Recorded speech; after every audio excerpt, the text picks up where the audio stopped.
quwwata illa billah. Wassalatu wassalamu ala rasulillah wa ala alihi wa ashabihi wa mawala amma ba'du.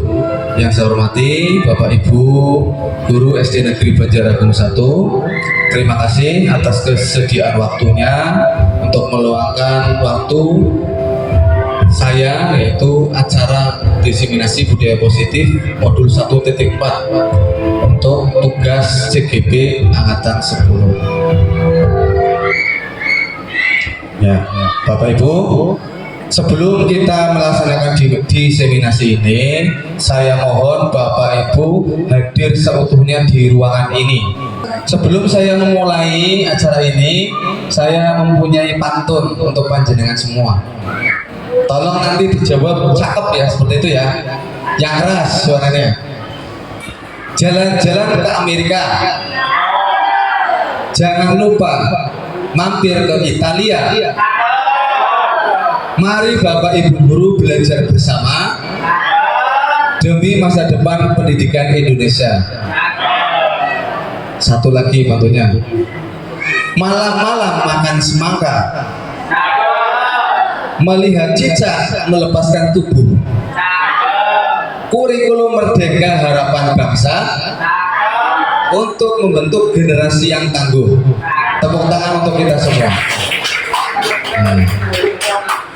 Bapak Ibu, mari kita saksikan tayangan yang ada di layar ini. Mari kita berdiskusi budaya positif apa saja yang ada di sekolah kita. Kira-kira budaya positif yang sudah ada di sekolah kita apa? Siapa yang bisa memberikan pendapat budaya positif yang sudah ada di sekolah kita? Ya, salah satunya melaksanakan membuang sampah jadi betul, membuang sampah pada tempatnya, melaksanakan upacara bendera, kemudian apalagi betul, membaca surat-surat pendek sebelum memulai kegiatan pembelajaran, berdoa sesudah atau sebelum dan sesudah pembelajaran, itu juga merupakan jenis budaya positif. Kemudian setiap hari Jumat kita mengadakan senam bersama, itu juga termasuk budaya positif yang ada di sekolah kita. Mari berdiskusi Bapak Ibu.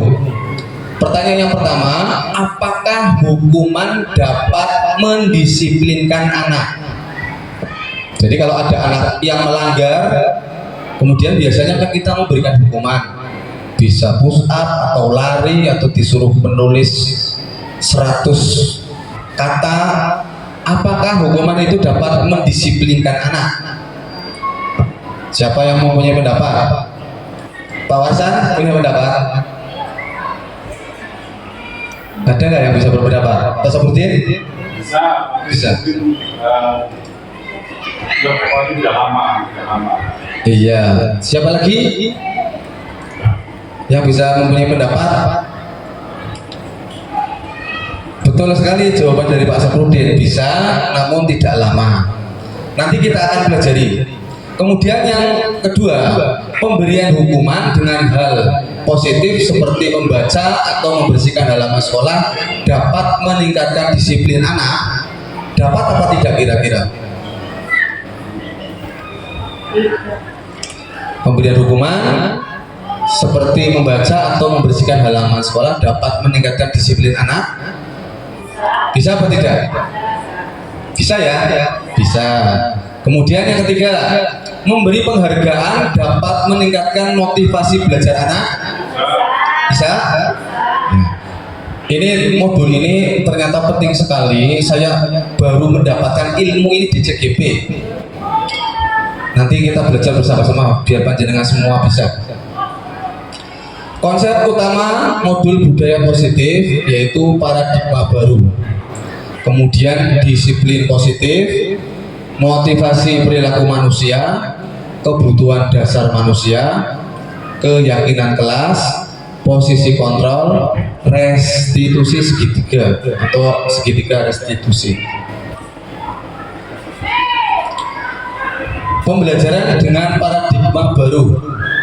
Pembelajaran paradigma baru dirancang dengan prinsip berpihak pada murid. Sehingga setiap siswa belajar sesuai dengan kebutuhannya masing-masing untuk mewujudkan profil pelajar Pancasila. Jadi pendidikan yang kita laksanakan harus yang berpihak pada murid. Artinya apa? Yang dibutuhkan murid itu seperti apa? Kemudian menurut Ki Hajar Dewantara bahwa pendidikan itu seperti orang yang sedang menanam atau menandur, ya menanam, betul. Kita sebagai guru diibaratkan seperti seorang petani, kemudian murid kita diibaratkan sebagai tanamannya. Nah, kita bayangkan kita sebagai petani, kita menanam, tentu saja harus mengolah lahannya. Berarti apa? Situasi kelas kita harus kita kelola. Selain mengolah lahan, kita juga harus membersihkan hama. Nah, di kelas kita kalau ada masalah harus kita atasi, karena seolah-olah itu adalah hama pada tanaman kita. Kemudian kita harus memberikan pengairan, diberikan air, diberikan tuntunan, diberikan wejangan, diberikan pitutur, seperti itu. Karena hakikatnya pendidikan adalah menuntun murid, bukan menuntut, tapi menuntun. Kalau menuntun, kalau Anda menuntun seseorang, kira-kira posisinya di mana? Apa yang dituntun di depan kita, atau di belakang kita, atau di samping? Nuntun di samping. Berarti kita seolah-olah menuntun murid agar menuju kepada tujuannya, tujuan belajarnya, dengan sabar, dengan pelan-pelan, dan dengan ramah, dituntun, hati-hati, seperti itu. Jadi seorang guru itu harus sabarnya luar biasa, karena seperti orang menuntun. Selanjutnya, seorang guru yang baik harus memiliki kemampuan dalam mewujudkan budaya positif di sekolah. Budaya positif tersebut bisa dijalankan dengan menerapkan konsep-konsep inti seperti disiplin positif, teori motivasi manusia yang berhubungan dengan hukuman, penghargaan, dan restitusi, posisi kontrol seorang guru, pembuatan keyakinan kelas, dan penerapan segitiga restitusi dalam menyelesaikan sebuah masalah. Mungkin Bapak Ibu ada yang sudah pernah mendengar istilah segitiga restitusi di sini?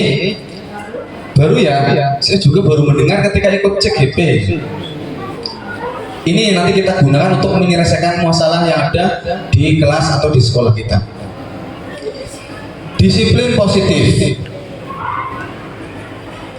Dalam budaya kita, makna disiplin merupakan sesuatu yang dilakukan seseorang kepada orang lain untuk mendapatkan kepatuhan. Disiplin positif merupakan salah satu cara penerapan disiplin yang bertujuan untuk menumbuhkan kesadaran serta budaya anak untuk melakukan tanpa paksaan, ancaman maupun hukuman. Sebagai pendidik, tujuan kita adalah mewujudkan anak-anak yang memiliki disiplin diri sehingga mereka bisa berperilaku mengacu pada nilai-nilai kebajikan universal dan memiliki motivasi intrinsik. Kebijakan universal itu kebijakan yang diakui di seluruh dunia. Misalkan dengan berkata jujur, bertanggung jawab, itu termasuk kebijakan universal.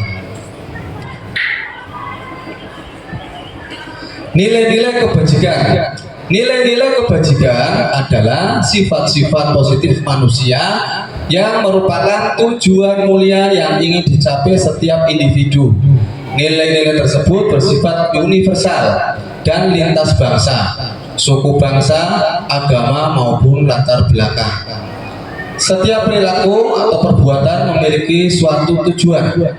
Ini menurut Dr. William Glasser pada teori kontrol pada tahun 1984, buku yang ditulis pada tahun 1984. Dengan mengaitkan nilai-nilai kebajikan yang diyakini seseorang, maka motivasi internalnya akan terbangun, sehingga menggerakkan motivasi dari dalam untuk dapat mencapai tujuan mulia yang diinginkan. Ini menurut Dian Gassen pada tahun 1998. Nilai-nilai kebajikan yang ingin dicapai oleh setiap anak Indonesia kita kenal dengan profil pelajar Pancasila, yaitu beriman, bertakwa kepada Tuhan Yang Maha Esa, dan berakhlak mulia, mandiri, bernalar kritis, berkebinekaan global, bergotong royong, dan kreatif. Jenengan mungkin sudah pernah dilatih tentang profil pelajar Pancasila yang ada nyanyiannya. Masih ingat atau tidak? Coba nyanyikan bersama-sama menuju Anto. Ya. Belajar Pancasila, beriman dan bertakwa pada Tuhan Yang Esa, dan berakhlak mulia, nekaan global, gotong royong mandiri. Iya, tepuk tangan untuk kita semua. Ya. Kita lanjutkan lagi. Motivasi perilaku manusia. Motivasi atau dorongan kenapa manusia melakukan sesuatu. Ini. Yang pertama, menghindari ketidaknyamanan dan hukuman. Nah, murid melakukan disiplin karena takut dihukum. Ini merupakan motivasi eksternal atau yang datang dari luar. Jadi ini mungkin selama ini murid kita disiplin dengan memakai pakaian seragam, datang ke sekolah tepat waktu, mungkin karena menghindari ketidaknyamanan dan hukuman, mungkin takut dengan peraturan. Nah, ini disiplin ini adalah motivasinya eksternal atau dari luar. Ini tingkatannya paling rendah ini. Kemudian mendapatkan imbalan atau penghargaan dari orang lain. Murid melakukan disiplin karena ingin mendapatkan imbalan. Ini juga termasuk motivasi eksternal atau dari luar. Contoh, murid mau mengacungkan jari maju, mengerjakan dengan betul, kemudian gurunya memberikan sebuah permen misalkan. Ini termasuk motivasi eksternal karena berharap untuk mendapatkan sesuatu. Ini di atasnya menghindari ketidaknyamanan atau hukuman. Tapi masih motivasi eksternal. Berarti kalau tidak diberi hadiah, dia tidak melakukan sesuatu tersebut. Melakukan karena adanya ini mendapatkan imbalan atau penghargaan dari orang lain. Kemudian motivasi yang selanjutnya yaitu menghargai nilai-nilai kebajikan diri sendiri, yaitu murid melakukan disiplin karena sadar akan nilai kebajikan dirinya. Nah, ini motivasi internal. Jadi murid dari dalam dirinya sadar tanpa paksaan dari luar, tidak ada peraturan pun dia sudah melakukan. Walaupun tidak ada yang memberikan permen, dia melakukan itu. Contoh, kejujuran, anak berkata jujur atau menemukan uang dikembalikan. Nah, itu termasuk motivasi internal. Nah, ini yang diharapkan murid-murid di sekolah kita, bahkan di Indonesia itu mereka mempunyai motivasi internal atau motivasi dari dalam dirinya sendiri. Motivasi perilaku manusia ini ada motivasi internal untuk menjadi orang-orang yang mereka inginkan dan menghargai diri sendiri sesuai dengan nilai-nilai kebajikan yang mereka percaya. Kemudian menghindari hukuman dan pemberian berlebih agar meminimalisir motivasi eksternal muncul dari siswa. Jadi dalam memberikan hukuman atau pemberian hadiah ini harus diminimalisir, ditekan atau paling diminimalkan. Dihukum oleh penghargaan. Ini kata-katanya sungguh ini ya, saya saja pertama membaca kata-kata ini, ternyata penghargaan itu sama dengan hukuman. Bahwa penghargaan berlaku sama dengan hukuman. dalam arti meminta atau membujuk seseorang melakukan sesuatu untuk memenuhi suatu tujuan tertentu dari orang yang meminta atau membujuk. Dorongan eksternal dan akan ada faktor ketergantungan. Beberapa dampak dari pemberian penghargaan ini menurut Alfikon tahun 1993. Pengaruh jangka pendek dan jangka panjang. Penghargaan ini menghukum. Penghargaan mengurangi ketepatan. Penghargaan tidak efektif. Penghargaan ternyata tidak efektif. Penghargaan merusak hubungan. Kenapa sih bisa merusak hubungan? Sebab apa? Kalau tidak diberikan penghargaan, nah nanti muncul saya mau sudah melakukan ini tidak dikasih ya, seperti itu bisa merusak hubungan. Atau anak tersebut tidak melakukan hal yang diinginkan guru, seperti itu. Ini yang dimaksud penghargaan bisa merusak hubungan. Dihukum oleh penghargaan. Penghargaan menurunkan kualitas. Penghargaan juga mematikan kreativitas. Dengan adanya penghargaan nanti siswanya kurang kreatif. Penghargaan mengurangi motivasi intrinsik. Ini penghargaan. Ternyata penghargaan itu sama dengan hukuman dalam arti tanda kutip ya, tadi yang sudah dijelaskan. Konsep disiplin dengan identitas gagal. Ini disiplin dengan identitas gagal. Kelihatannya anak tersebut disiplin, tapi sebetulnya kalau tidak terpantau itu mereka tidak akan disiplin. Nih, disiplin itu merupakan hukuman, yaitu menyakitkan. Hukuman itu menyakitkan, kemudian membuat tidak nyaman. Murid menjadi takut, kemudian memaksa murid ya. Kemudian murid menyembunyikan kesalahan, dia tidak jujur akhirnya. Kemudian murid menjadi rendah diri. Ini hukuman. Kemudian penghargaan, pengaruh jangka pendek dan jangka panjang. Penghargaan menghukum. Penghargaan mengurangi ketepatan. Penghargaan tidak efektif. Penghargaan merusak hubungan. Penghargaan menurunkan kualitas. Penghargaan mematikan kreativitas. Penghargaan juga mengurangi motivasi internal. Ini sebagai bahan evaluasi kita. Coba nanti kita praktekkan. Udah. Oke, kita lanjutkan.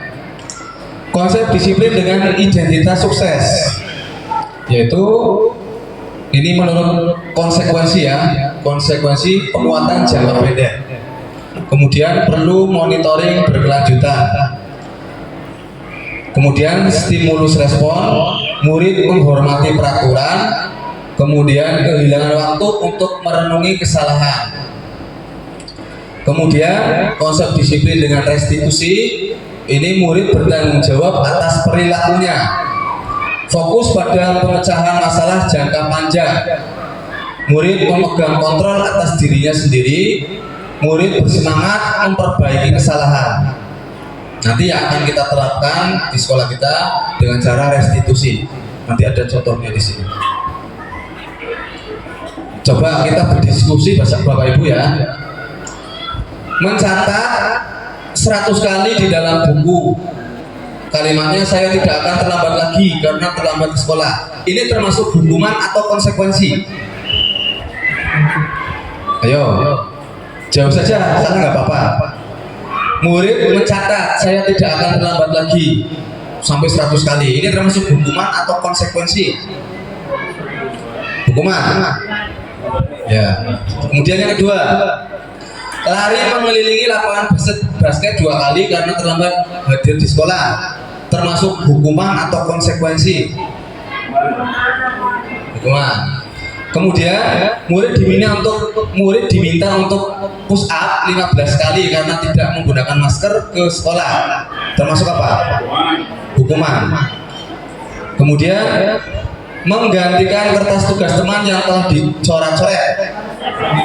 Konsekuensi. Kemudian membersihkan tumpahan air di meja tulis karena tersenggol pada saat belajar. Konsekuensi. Kemudian murid disuruh untuk tidak mengenakan sepatu seharian di sekolah karena tidak mengenakan sepatu hitam. Termasuk hukuman atau konsekuensi.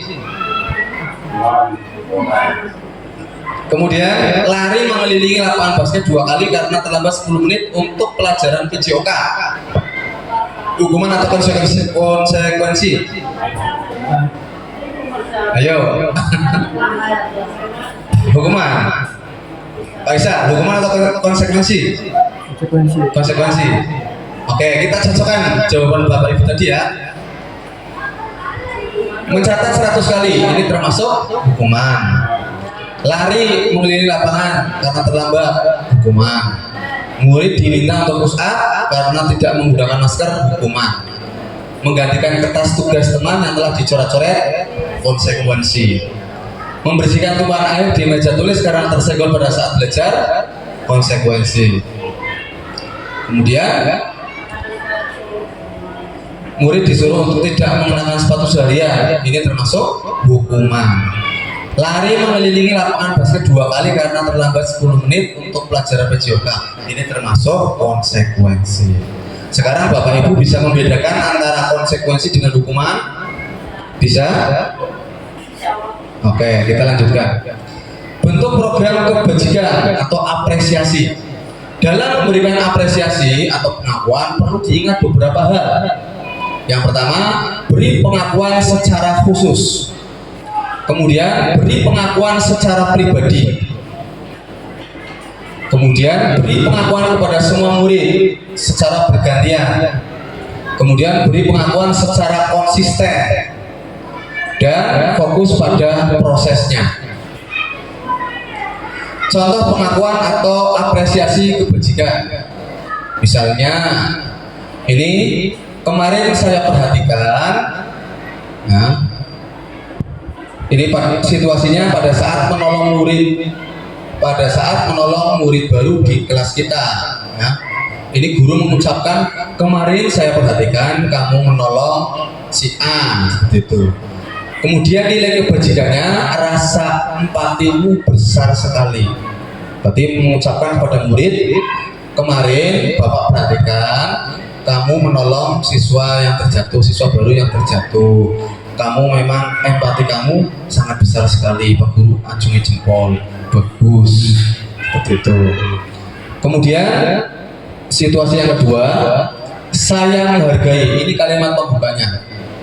Kemudian nilai kebajikannya, peduli atau kepedulianmu. Situasinya pada saat kamu membantu teman-temanmu di tugas kelompok. Berarti saya menghargai kepedulianmu karena kamu mau membantu teman-teman kamu pada tugas kelompok. Bapak apresiasi itu kalimatnya. Nanti bisa diterapkan di kelas. Kemudian contoh yang ketiga, terima kasih untuk rasa tanggung jawabmu. Kamu pada saat kamu memungut kertas-kertas yang berserakan di lantai, berarti tanggung jawab tentang menjaga kebersihan. Ini adalah contoh pengakuan atau apresiasi kebajikan. Seperti itu. Kemudian posisi kontrol seorang guru, ada 5 posisi kontrol seorang guru. Yang pertama yaitu guru mengontrol dengan posisi sebagai penghukum. Penghukum berarti memberikan hukuman, memberikan sanksi. Kemudian membuat merasa bersalah. Kemudian yang ketiga, memposisikan sebagai seorang teman. Yang keempat, memposisikan sebagai pemantau. Kemudian yang kelima, memposisikan sebagai manajer. Nanti dari kelima posisi kontrol guru ini, itu yang paling baik itu adalah posisi sebagai manajer. Sebagai manajer. Kita lanjutkan. Ini sebagai penghukum, seorang penghukum bisa menggunakan hukuman fisik maupun verbal. Fisik misalkan anak disuruh lari mengitari lapangan. Kemudian hukuman verbal, kamu sih, ya gara-gara kamu jadi berantakan semuanya. Itu termasuk hukuman verbal. Jadi menggunakan intonasi nada yang tinggi seperti itu. Kemudian pembuat merasa bersalah. Pada posisi ini biasanya guru akan bersuara lebih lembut. Identik dengan Bu Siti ini biasanya kalau ngomong yang lembut, Bu Siti ngomongnya lembut sama anak. Pembuat rasa bersalah akan menggunakan keheningan yang membuat orang lain merasa tidak nyaman, bersalah atau rendah diri. Ya, kamu lihat sendiri kan, itu teman kamu dibawa ke puskesmas. Nah, lain kali jangan seperti itu. Nah, itu jadi murid merasa bersalah. Kemudian guru memposisikan sebagai seorang teman. Guru pada posisi ini tidak akan menyakiti murid, namun akan tetap berupaya mengontrol murid melalui persuasi atau ajakan. Ayolah bantu ibu, biar ibu tidak dimarahi kepala sekolah, berpakaian yang tertib, rambut dipotong, seperti itu contohnya. Kemudian posisi pemantau. Posisi pemantau berdasarkan pada peraturan dan konsekuensi dengan menggunakan sanksi atau konsekuensi. Contohnya, kamu sudah tahu kan peraturan di sekolah ini bahwa setiap hari Senin harus memakai sepatu berwarna hitam. Kamu tahu konsekuensinya, nah itu berarti merujuk kepada aturan yang ada. Kemudian posisi yang ketiga yaitu sebagai manajer. Posisi di mana guru berbuat sesuatu bersama dengan murid, mempersilahkan murid mempertanggungjawabkan perilakunya, mendukung murid agar dapat menemukan solusi atas permasalahannya sendiri. Ini posisi yang sangat dianjurkan dalam materi ini. Posisi kontrol seorang guru sebagai manajer. Guru berbuat sesuatu bersama murid, mempersilahkan murid mempertanggungjawabkan perilakunya dan mendukung murid untuk dapat menemukan solusi atas masalahnya sendiri. Kemudian posisi manajer mengacu pada restitusi yang dapat menjadikan murid sebagai manajer bagi dirinya sendiri, sehingga dapat tercipta identitas positif pada diri murid, menimbulkan motivasi intrinsik atau dari dalam diri murid tersebut. Contoh penerapan 5 posisi kontrol. Kasus siswa memakai sepatu tidak sesuai aturan sekolah. Ini sebagai posisi penghukum. Patuhi aturan sekolah. Lepas sepatu sampai jam pulang sekolah. Ini contoh kalimatnya sebagai posisi penghukum. Kemudian pembuat merasa bersalah. Berapa kali bu guru harus memberitahu kamu tidak kasihan ke bu guru kalau bu guru ditegur kepala sekolah. Nah, ya identik dengan di sini ya. Ya. Kemudian posisi yang ketiga yaitu sebagai teman. Ayolah yang tertib. Bu guru bangga, kali ini nggak apa-apa kamu berbuat salah, tapi nanti lain kali jangan ya. Ini sebagai teman. Bu Eni kayaknya sering menerapkan ini. Ya. Kemudian bertindak sebagai posisi pemantau. Kamu sudah melanggar. Apa aturan sekolah kita dan konsekuensinya? Nah ini kalau posisi pemantau ini nada suaranya datar pengucapannya. Beda dengan posisi penghukum. Ya, tadi sudah tercontohkan sehingga Pak Samrudin kaget tadi. Ya, itu. Kemudian posisi yang ke-5 yaitu sebagai manajer. Kamu tahu kesalahan kamu. Keyakinan kelas apa yang perlu kamu tingkatkan? Kemudian bagaimana cara memperbaikinya? Nah, ini murid dituntut untuk mengetahui kesalahannya sendiri. Kemudian setelah mengetahui kesalahannya sendiri, murid tersebut dituntut untuk menyelesaikan masalahnya sendiri. Harus bagaimana? Seperti itu. Selanjutnya, nah ini penting, yaitu membuat keyakinan kelas. Guru berperan dalam terbentuknya keyakinan kelas dengan adanya kesepakatan antara guru dengan murid. Pembentukan keyakinan kelas lebih abstrak dari peraturan, kemudian berupa pernyataan universal. Sedikit saja biar mudah diingat. Maksudnya kata-katanya sedikit, jangan panjang-panjang, biar mudah diingat. Sesuai dengan kondisi kelas atau sekolah agar mudah diingat. Kemudian semua warga kelas atau sekolah dilibatkan saat membuat keyakinan kelas tersebut. Keyakinan kelas ini sama dengan kesepakatan kelas. Di kurikulum Merdeka, panjenengan sudah mempelajari semua tentang kesepakatan kelas. Kegiatan pembuatan keyakinan kelas 6B yang kemarin saya lakukan, saya sudah praktekkan di kelas 6B. Yang pertama yaitu guru menjelaskan apa itu keyakinan kelas. Kemudian curah pendapat atau berdiskusi tentang peraturan kelas. Pertama berdiskusi dulu, guru menjelaskan apa itu keyakinan kelas. Kemudian seperti apa sih keyakinan kelas, menuliskan kalimatnya seperti apa, ini dijelaskan dulu siswanya. Kemudian setelah itu merumuskan peraturan menjadi keyakinan. Mungkin peraturan yang sudah ada di kelas itu dirumuskan menjadi keyakinan. Misalnya janganlah membuang sampah sembarangan. Nah, keyakinan kelasnya berarti menjadi misalkan menjaga kebersihan, seperti itu. Keyakinan kelas itu dalam bentuk kalimat positif.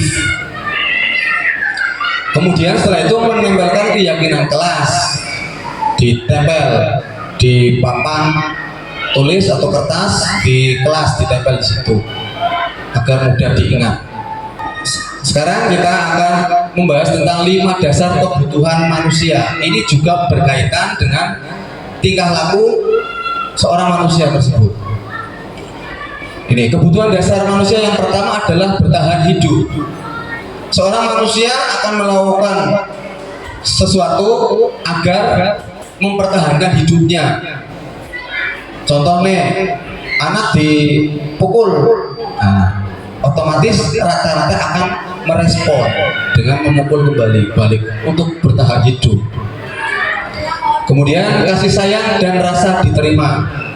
Nih, melakukan sesuatu agar disayang teman atau bisa diterima oleh teman, seperti itu.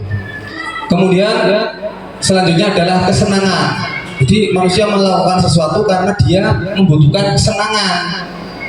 Ya, saya bernyanyi karena saya senang, seperti itu. Kemudian penguasaan. Saya melakukan sesuatu karena saya ingin menguasai kelas, misalkan murid tersebut ingin menguasai kelas. Kemudian yang selanjutnya adalah kebebasan. Kebutuhan dasar manusia yang selanjutnya adalah kebebasan. Ingin bebas, tidak ditekan, seperti itu. Kebebasan merupakan suatu kebutuhan dasar manusia. Selanjutnya ada yang namanya segitiga restitusi. Nah, ini nanti yang akan kita terapkan kepada siswa-siswi kita untuk melakukan atau menyelesaikan masalah. Segitiga restitusi yang pertama yaitu menstabilkan identitas. Kita semua akan melakukan hal terbaik yang bisa kita lakukan. Kemudian yang kedua, validasi tindakan yang salah. Semua perilaku mempunyai alasan. Kemudian yang ketiga, menanyakan keyakinan. Kita semua memiliki motivasi internal. Tujuan segitiga restitusi yaitu untuk menghasilkan murid yang mandiri dan bertanggung jawab. Ini tadi menstabilkan identitas, validasi tindakan yang salah, kemudian menanyakan keyakinan. Contohnya, kalau ada anak melakukan kesalahan, kita harus menstabilkan identitas dengan berkata, setiap orang pasti pernah melakukan kesalahan. Kamu bukan satu-satunya yang pernah melakukan ini. Nah, itu tahap menstabilkan identitas. Sehingga tidak mungkin anak itu memberontak, pasti langsung nurut. Semua manusia pasti melaksanakan kesalahan. Orang mungkin melawan, nggak mungkin.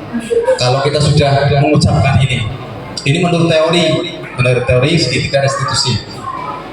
Kemudian validasi tindakan yang salah. Kamu tentu punya alasan mengapa kamu melakukan itu. Adakah cara yang lebih efektif untuk mendapatkan apa yang kamu butuhkan? Kenapa sih kamu melakukan ini? Oh, saya ini Pak tidak punya buku, saya butuh buku. Iya, tapi caranya tidak seperti itu. Tidak dengan cara mengambil buku teman tanpa izin. Itu cara yang salah. Ini validasi tindakan yang salah. Setelah menstabilkan identitas, kemudian validasi tindakan yang salah. Divalidasi tindakan itu, tindakan yang kamu lakukan tidak tepat, seperti itu. Setelah dua langkah ini dilaksanakan, kemudian menanyakan keyakinan kelas apa yang telah kita sepakati. Kamu ingin menjadi orang yang seperti apa?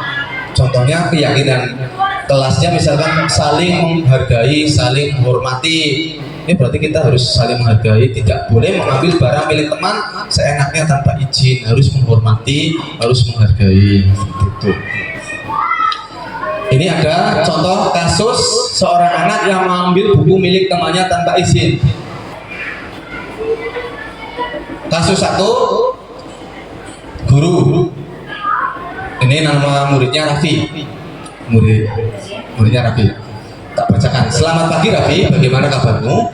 Pagi Pak, saya baik-baik saja.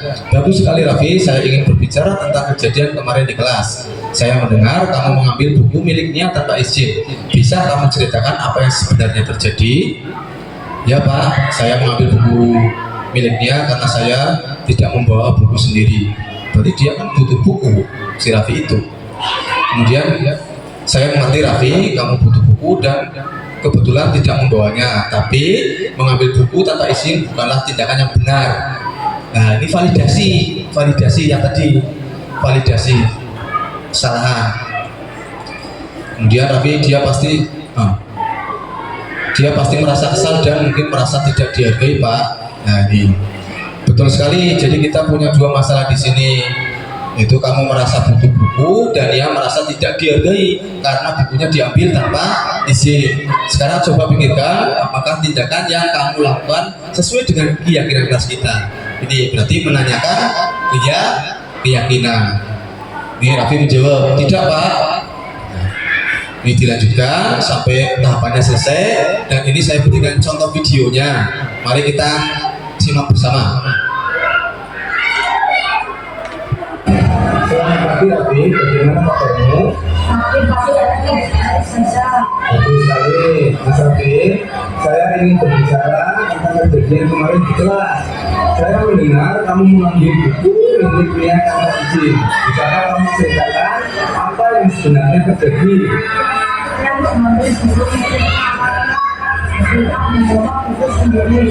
Oke, saya mengerti Raffi, kamu butuh buku dan kebetulan tidak membawanya. Tapi mengambil buku tanpa izin bukanlah tindakan yang benar, kan? Ini merupakan tindakan validasi tindakan yang salah.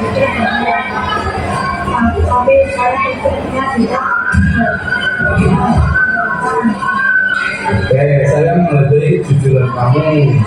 Sekarang mari kita lihat kejadian ini dari sudut pandangnya. Menurutmu, bagaimana perasaannya saat mengetahui bukunya diambil tanpa izin? Betul sekali. Jadi kita punya dua masalah di sini. Kamu merasa butuh buku dan dia merasa tidak dihargai karena bukunya diambil tanpa izin. Sekarang coba pikirkan, apakah tindakan yang kamu lakukan sesuai dengan keyakinan kelas kita? Menurut kamu, ini menandakan keyakinan kelas apa yang sudah dilanggar? Ya benar. Sekarang apa yang bisa kita lakukan untuk memperbaiki situasi ini?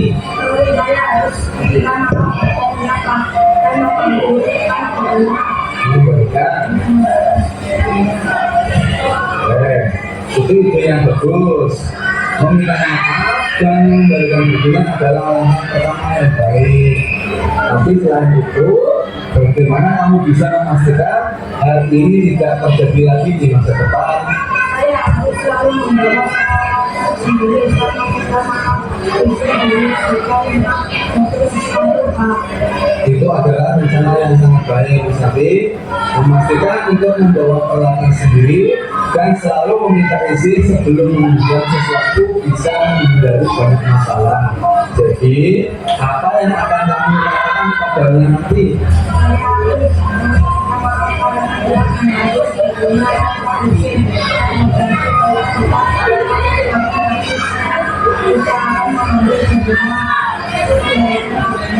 Betul sekali.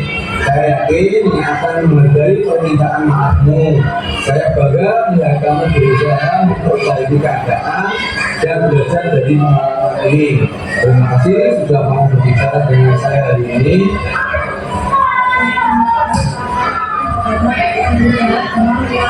Baik, semoga semuanya berjalan lancar. Jika kamu butuh bantuan atau ingin bicara lagi, jangan ragu untuk datang ke Pak Guru. Oke, terima kasih ya.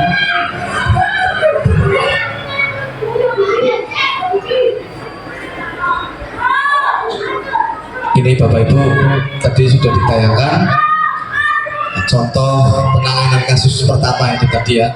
Jadi panjenengan sudah paham yang tindakan validasi yang mana, kemudian menstabilkan identitas mana, terus menanyakan keyakinan itu yang mana. Kemudian ini kejadiannya satu, tapi ada dua kasus ya.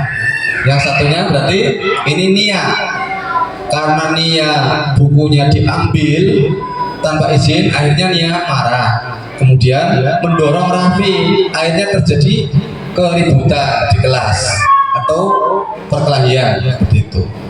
Nah ini saya angkat di kasus 2 ini, walaupun kejadiannya satu, tapi di sini terdapat 2 kasus.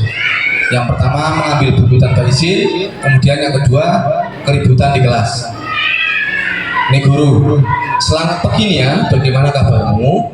Nah ini jadi guru itu harus ramah, karena melayani siswa harus ramah, jangan gendak-gendak. Ya harus ramah. Ini niatnya menjawab, pagi Pak, saya baik-baik saja.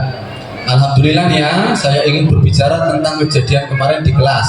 Saya mendengar kamu terlibat dalam keributan dengan temanmu. Apa yang sebenarnya terjadi? Ya Pak, saya marah karena dia mengambil buku saya tanpa izin. Kemudian gurunya, saya mengerti ya, kamu merasa marah karena bukumu diambil tanpa izin. Itu bisa membuat siapa saja merasa kesal. Nah ini termasuk apa? Termasuk apa tadi? Masih ingat gak? Ayo, menstabilkan identitas. Jadi bocah, anak-anak kita biar suasana hatinya itu tenang, stabil. Apa yang kamu lakukan saya itu? Dia menjawab, saya langsung menarik buku itu kembali dan mendorongnya Pak. Guru, baik, terima kasih sudah berkata jujur. Kalau anak berkata jujur kita harus respon juga. Nah, ini ya, sekarang mari kita lihat kejadian ini dari sudut pandang Raffi. Menurutmu bagaimana perasaan temanmu saat kamu mendorongnya? Dia menjawab, dia pasti merasa sakit dan mungkin juga kaget Pak. Guru, betul sekali. Jadi kita punya 2 masalah di sini. Kamu merasa marah karena bukumu diambil tanpa izin, dan temanmu merasa sakit karena kamu mendorongnya. Sekarang coba pikirkan, apakah tindakan yang kamu lakukan sesuai dengan keyakinan kelas kita? Ini sudah masuk ke menanyakan keyakinan. Dia menjawab, tidak Pak. Guru, menurut kamu keyakinan kelas apa yang sudah dilanggar? Dia menjawab, saling menghormati antar teman Pak. Nah ini keyakinan kelasnya ini, saling menghormati antar teman. Kemudian, iya benar. Sekarang apa yang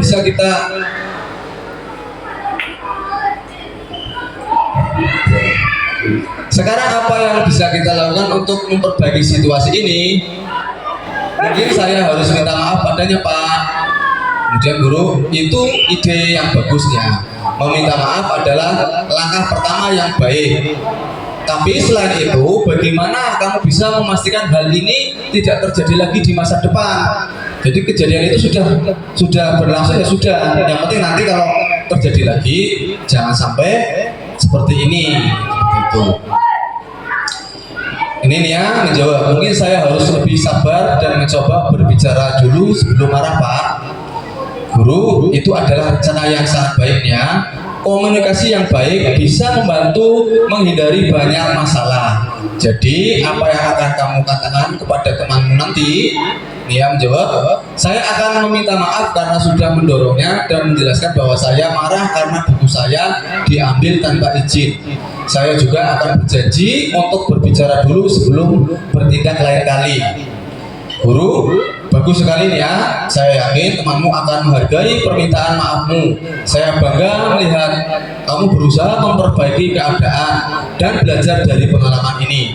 Terima kasih sudah berbicara dengan saya.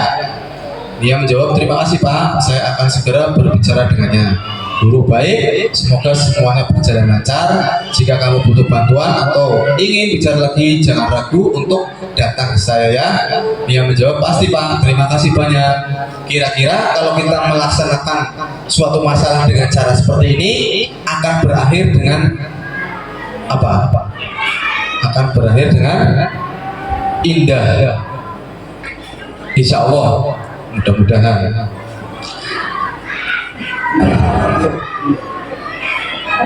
Selamat pagi ya, bagaimana? Nih video kasus 2. Alhamdulillah. Saya ingin berbicara tentang kejadian kemarin di kelas.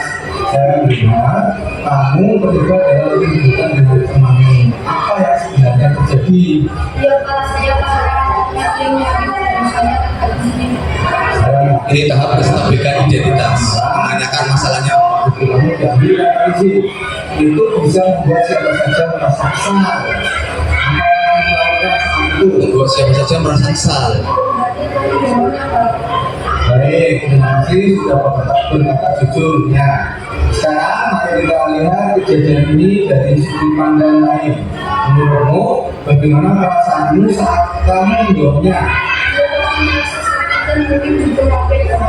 Betul sekali. Jadi kita punya masalah di sini. Kamu merasa marah karena bukumu diambil tanpa izin, dan temanmu merasa sakit karena kamu mendorongnya. Sekarang coba pikirkan, apakah tindakan yang kamu lakukan sesuai dengan keyakinan kelas kita? Ini menanyakan keyakinan tadi. Keyakinan kelas apa yang sudah belajar? Oke, sekarang apa yang bisa kita lakukan untuk memperbaiki situasi ini? mungkin saya harus minta maaf pada Itu ide yang bagus ya. Meminta maaf adalah langkah pertama yang baik. Tapi selain itu, bagaimana kamu bisa memastikan hal ini tidak terjadi lagi di masa depan? mungkin saya harus bisa berbicara dulu sebelum Sabar ya, kamu ya. Ya, itu ada rencana yang sangat baik. Komunikasi yang baik bisa membantu menghindari banyak masalah. Jadi, apa yang akan kamu katakan kepada teman nanti? saya akan mendorongnya dan menjelaskan bahwa saya dari saya juga akan berjanji untuk berbicara di sini. Bagus sekali. Saya yakin kamu akan menghargai permintaan maafmu. Saya bangga melihat kamu berusaha memperbaiki keadaan dan belajar dari pengalaman ini. Terima kasih sudah mau berbicara dengan saya hari ini. Terima kasih kalau saya Baik, semoga semuanya bisa. Dalam berdoa yang saya bisa lagi, jangan ragu untuk datang ke saya ya. kasih kasih. Nah ini kasus yang kedua tadi. Dari kasus 1 dan kasus 2, Bapak Ibu bisa ya membedakan langkah-langkahnya mana itu yang stabilkan identitas, kemudian apa tadi yang kedua? Validasi tindakan yang salah, kemudian yang ketiga menanyakan keyakinan. Dan di sini anak dituntut untuk menyelesaikan masalahnya sendiri dengan cara yang terbaik. Nah, ini yang diharapkan.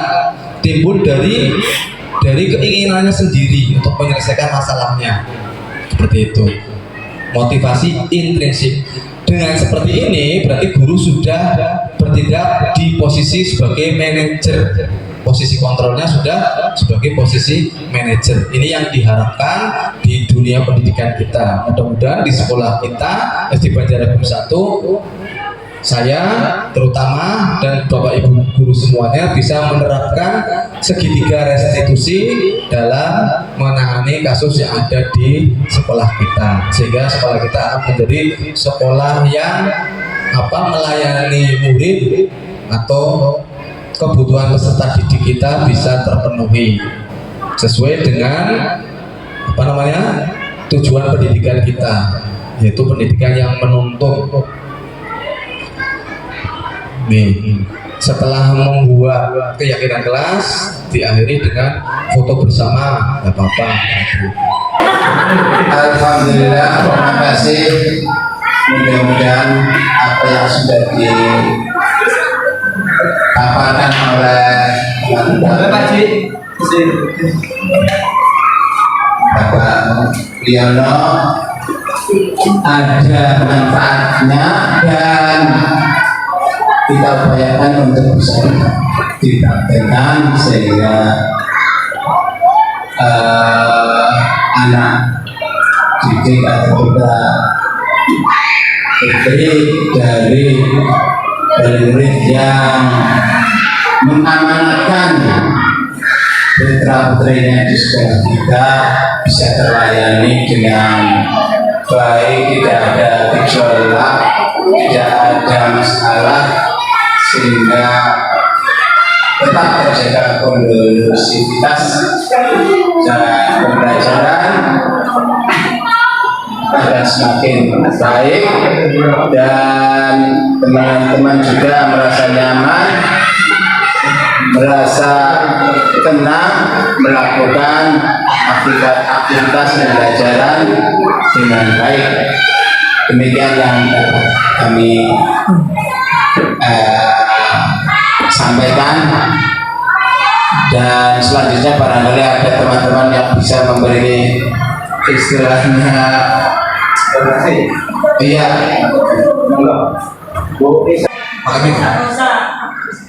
ini yang tentang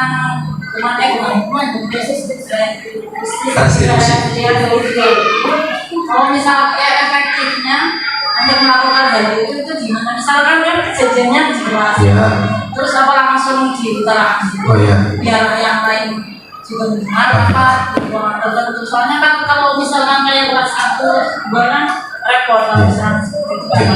Terima kasih. Ya, pertanyaan dari Bu Umi ya. Berarti ketika kita melakukan segitiga restitusi itu alangkah baiknya anak dipanggil misalkan di ruang BK kalau ada atau di kantor, sebisa mungkin hanya ada guru dan siswa, sehingga siswa itu tidak merasa malu atau bagaimana ya tentang kesalahannya. Kalau bisa, seperti tadi video saya kan hanya ada saya dan kedua anak tersebut. Anak tak panggil ke kantor, kemudian saya melakukan percakapan untuk melakukan segitiga restitusi tersebut.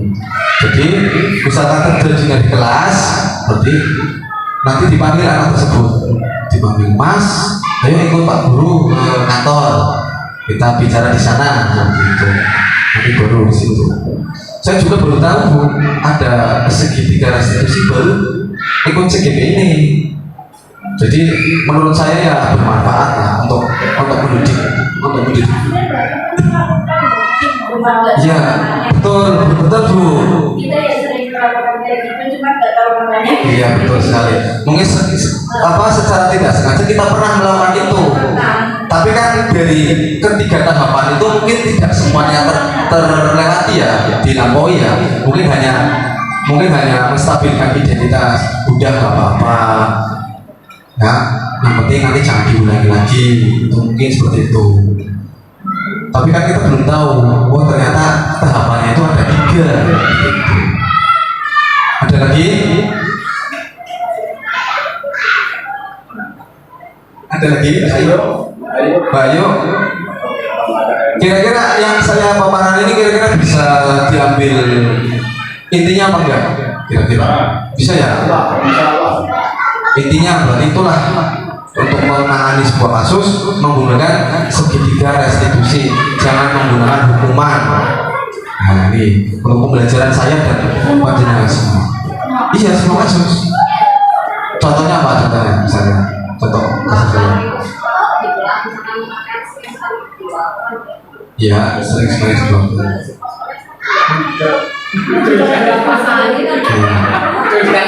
Nah itu, ini saya juga apa ya, baru tahu ilmu ini kan, tapi untuk dipraktekkan, mungkin bagi anak-anak yang jarang melakukan pelanggaran mungkin nanti akan berdampak bagus, tapi belum tentu di anak yang sudah terbiasa apakah bisa efektif untuk menangani anak tersebut. Dasar bocah angel gitu ya, diperingati ya melakukan lagi seperti itu. Tapi coba nggak ada salahnya kita terapkan sampai mungkin 3 kali lah. Misalkan terjadi lagi ya dipanggil lagi. Kenapa sih kamu mengulangi lagi, kan waktu itu guru sudah apa omongan kamu seperti ini kok diulangi lagi, dipanggil lagi, coba diulangi lagi sampai 3 kali. Terima kasih Bapak Ibu sudah mau meluangkan waktunya untuk menyimak pemaparan aksi nyata saya mengenai modul 1.4 budaya positif. Mudah-mudahan dengan budaya positif yang sudah saya paparkan di sini bisa kita praktekkan di sekolah kita tercinta, sehingga sekolah kita tercinta bisa mencapai visi misinya. Terima kasih. Mohon maaf apabila ada kekurangan. Wassalamualaikum warahmatullahi wabarakatuh.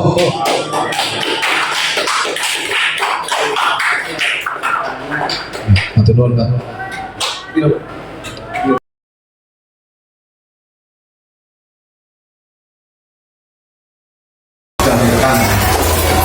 Assalamualaikum warahmatullahi wabarakatuh.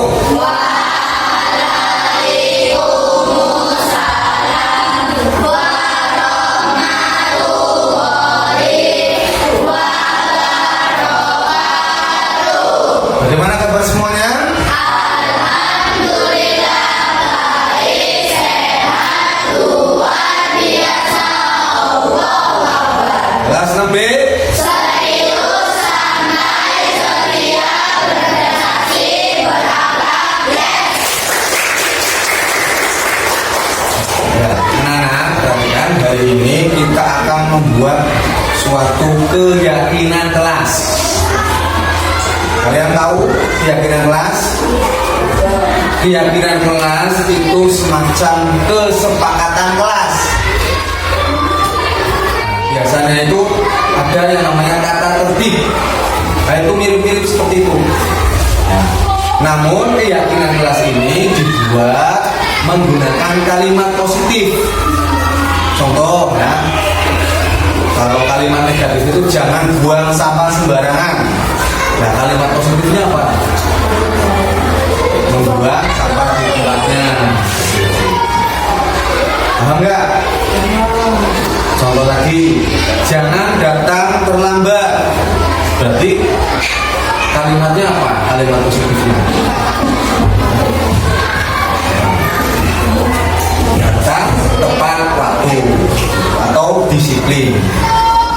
Kemudian contoh yang lain, misalkan jangan nakal dengan temannya. Kalimat yang lainnya apa kira-kira? Kalimat yang positifnya ya? Saling menghormati antara teman atau saling menghargai. Nah itu kata-kata itu ya, yang kata-kata itu nanti kalian akan menuliskan di sebuah kertas, kemudian ditempelkan di papan yang sudah disediakan ya.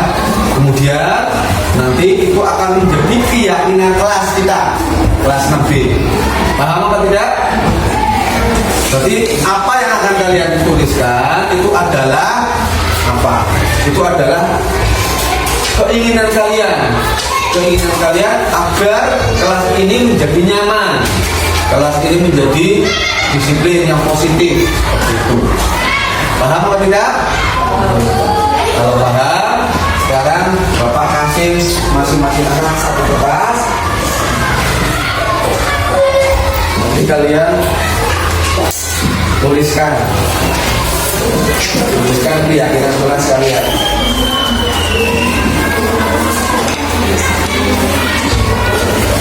Misalnya disiplin itu berarti kan bisa apa?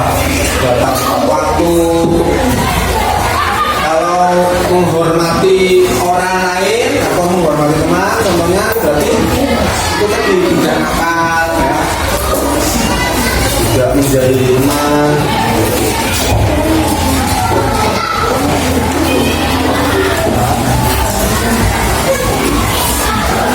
Kemudian apa? Bertanggung jawab. Yang besar Indonesia, biar bisa baca. Satu saja, pilih satu atau dua. Jujur, boleh jujur. Bertanggung jawab, boleh dua. Yang selanjutnya.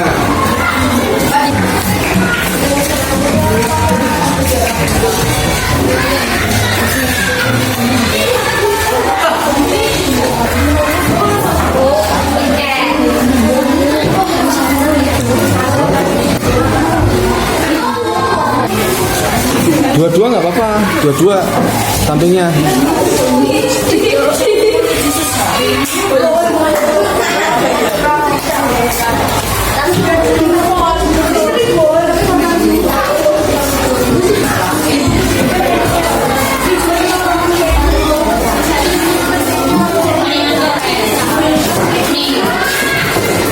Sudah semua? Sudah? Sudah, kalau sudah, sekarang masing-masing anak menuliskan namanya dan sampingnya tanda tangannya. Menuliskan nama.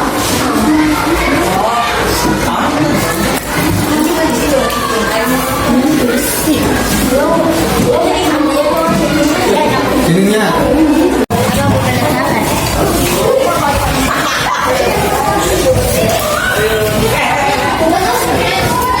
Nama singkat aja nggak apa-apa.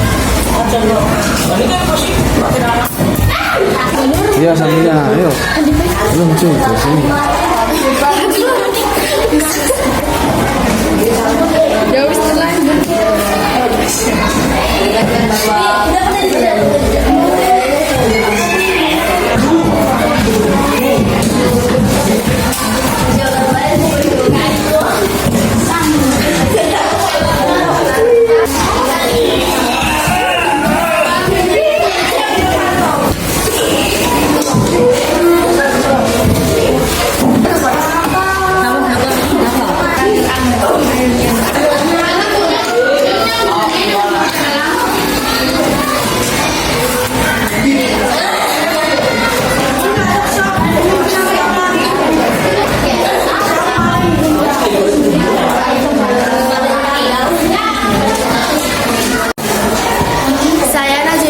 Dari kelas 6B sangat senang membuat keyakinan kelas. Nama saya Muhammad Rahmatullah, murid kelas 6B.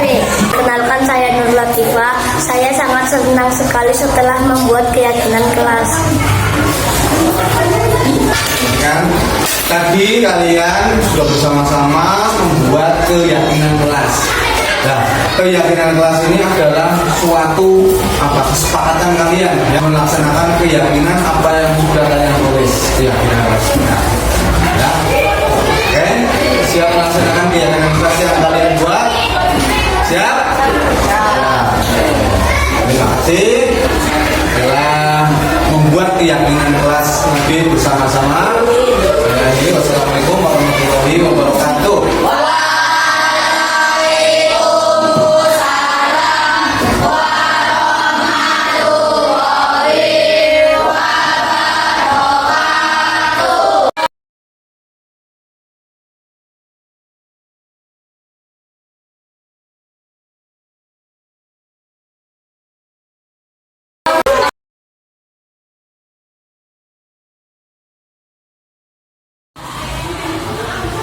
Assalamualaikum warahmatullahi wabarakatuh. Perkenalkan, saya Nur Latifah. Saya sangat senang sekali setelah membuat keyakinan kelas. Saya Muhammad Riyasi, murid kelas 6B, sangat senang membuat keyakinan kelas. Pak. Saya Nazira Nazara dari kelas 6B, sangat senang membuat keyakinan kelas.